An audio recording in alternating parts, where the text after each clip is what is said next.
A paz do Senhor, sejam bem-vindos a mais uma leitura da Bíblia. E hoje vamos iniciar o livro de segunda carta de Paulo aos Coríntios. Vamos ler o capítulo 1, 2, 3 e 4. Capítulo 1. Saudações. Eu, Paulo, apóstolo de Cristo Jesus, pela vontade de Deus, escrevo junto com o nosso irmão Timóteo esta carta à Igreja de Deus, que está na cidade de Corinto, e também a todo o povo de Deus espalhado por toda a província da Acaia. Que a graça e a paz de Deus, o nosso Pai, e do Senhor Jesus Cristo estejam com vocês. A ajuda de Deus dos sofrimentos. Louvado seja o Deus e Pai do nosso Senhor Jesus Cristo, o Pai bondoso, o Deus de quem todos recebem ajuda.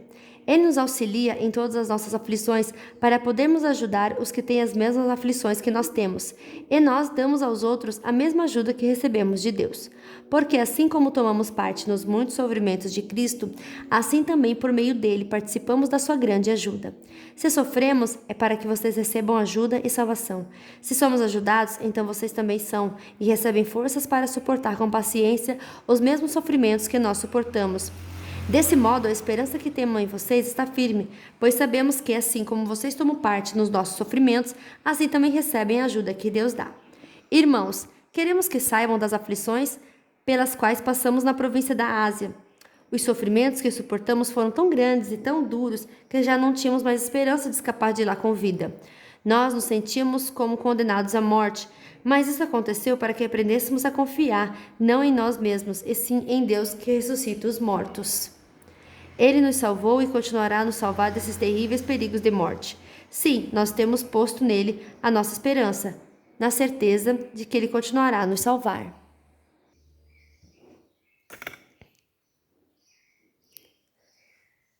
Enquanto vocês nos ajudam orando por nós, assim Deus responderá às muitas orações feitas em nosso favor, e nos abençoará, e muitos lhe agradecerão as bênçãos que ele nos dará. Paulo muda os seus planos.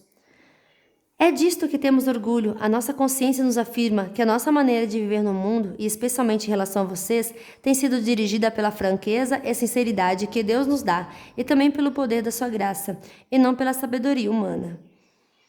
Pois escrevemos a vocês somente o que vocês podem ler e entender. Agora vocês nos entendem só em parte, mas espero que cheguem a nos compreender completamente, para que no dia do nosso Senhor Jesus vocês tenham orgulho de nós, como nós temos de vocês. Eu estava tão certo de tudo isso que no início fiz planos para ir visitar vocês, a fim de que vocês pudessem ser abençoados mais uma vez. De fato, eu estava pensando em visitá-los na minha ida para a província da Macedônia e também na volta, a fim de conseguir ajuda para a minha viagem à Judeia. Será que fui irresponsável quando resolvi fazer isso? Será que ao fazer os meus planos penso somente nos meus próprios interesses? E por isso digo sim, sim e não, não ao mesmo tempo? Em nome de Deus que é verdadeiro, o que prometi a vocês não foi um sim e um não ao mesmo tempo. Pois Jesus Cristo, Filho de Deus, que foi anunciado entre vocês por Silas, por Timóteo e por mim mesmo, não é sim e não ao mesmo tempo. Pelo contrário, ele é o sim de Deus, porque é o sim de todas as promessas de Deus. Por isso dizemos amém por meio de Jesus Cristo para a glória de Deus, pois é o próprio Deus que nos dá, a nós e a vocês, a certeza de que estamos unidos com Cristo. E foi Deus quem nos separou para si mesmo.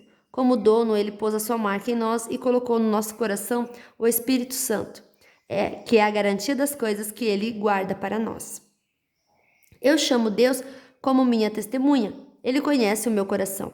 A fim de evitar aborrecimentos para vocês, resolvi não ir até Corinto. Não estamos querendo mandar na sua fé, pois vocês estão firmes na fé. Pelo contrário, queremos trabalhar com vocês para que vocês sejam mais felizes ainda. Capítulo 2. Portanto, para não entristecê-los de novo, eu resolvi não ir ver vocês, pois se eu entristeço vocês, então quem vai me alegrar? Somente vocês a quem tenho entristecido. Foi por isso que eu escrevi aquela carta. O motivo foi que eu não queria ir e ser entristecido pelas próprias pessoas que deveriam me alegrar, pois eu tenho a certeza de que quando estou feliz, vocês também estão. Eu escrevi aquela carta muito preocupada e triste, derramando muitas lágrimas, porém não escrevi para fazer com que vocês ficassem tristes, mas para que vocês soubessem do grande amor que tenho por todos vocês. O perdão para arrependimento. Mas se alguém fez com que alguma pessoa ficasse triste, não fez isso a mim, mas sim a vocês, ou pelo menos a alguns de vocês. Escrevo assim Para não ser muito duro com esse homem, basta o castigo que a maioria já deu a ele. Agora vocês devem perdoá-lo e animá-lo, para que ele não fique tão triste, que acabe caindo no desespero. Por isso peço que façam com que ele tenha certeza de que vocês o amam, e foi por isso também que escrevi aquela carta. Eu queria pôr vocês à prova e saber se estão prontos a obedecer aos meus ensinos.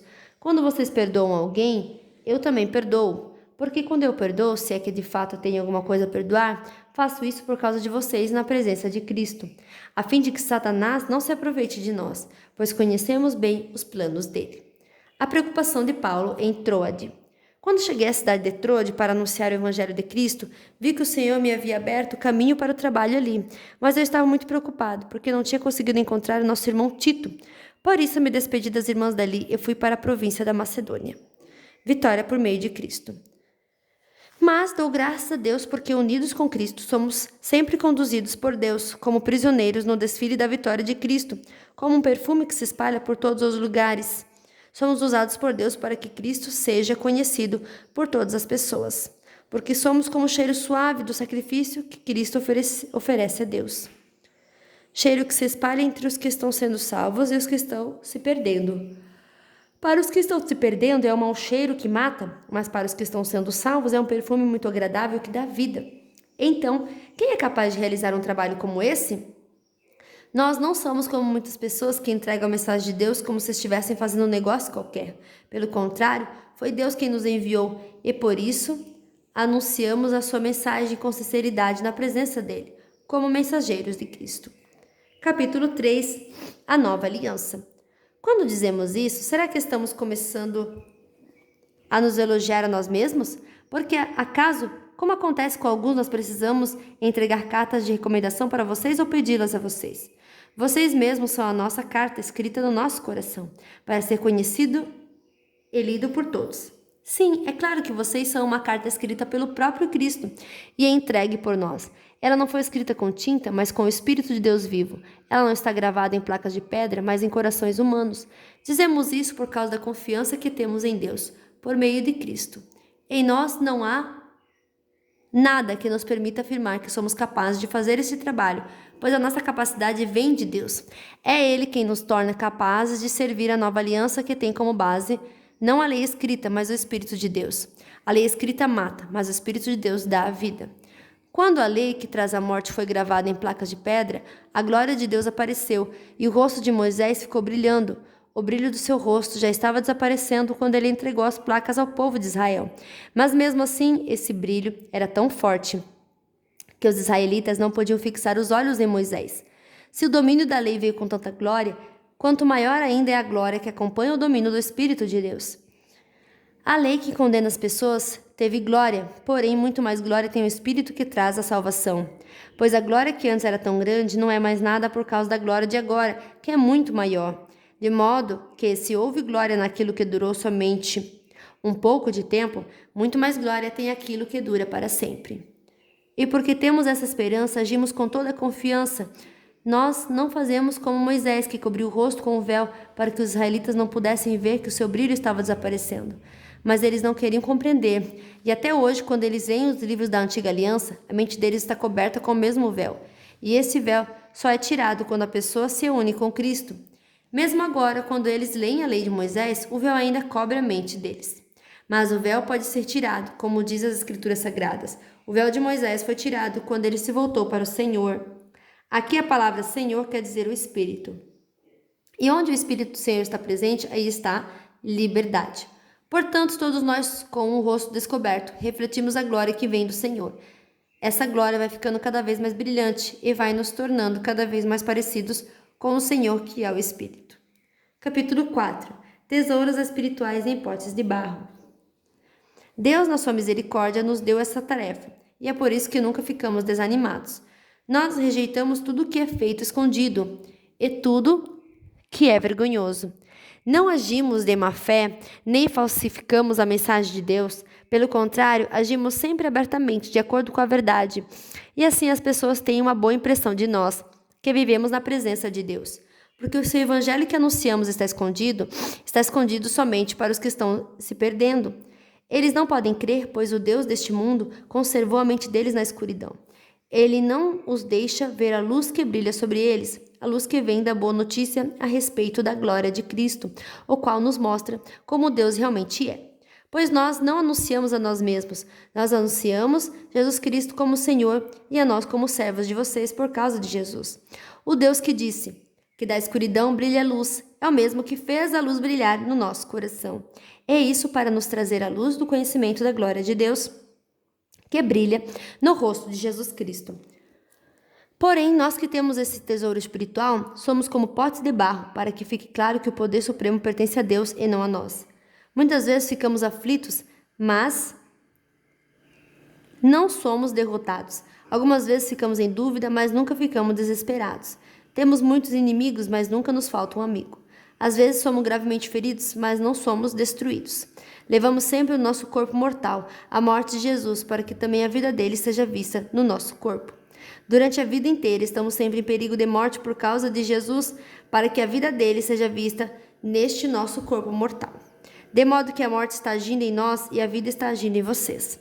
As Escrituras Sagradas dizem: eu criei e por isso falei, pois assim nós que temos a mesma fé em Deus também falamos porque cremos, pois sabemos que Deus que ressuscitou o Senhor Jesus também nos ressuscitará com ele e nos levará junto com vocês até a presença dele. Tudo isso aconteceu para o bem de vocês, a fim de que a graça de Deus alcance um número cada vez maior de pessoas e estas façam mais orações de agradecimento para a glória de Deus. Viver pela fé. Por isso, nunca ficamos desanimados, mesmo que o nosso corpo vá se desgastando, vá se gastando, o nosso espírito vai se renovando dia a dia. E essa pequena e passageira aflição que sofremos vai nos trazer uma glória enorme e eterna, muito maior do que o sofrimento, porque nós não prestamos atenção nas coisas que se veem, mas nas que não se veem, pois o que pode ser visto dura apenas um pouco, mas o que não pode ser visto dura para sempre. Fim da nossa leitura de hoje, que Deus abençoe a sua vida poderosamente e até amanhã. Tchau!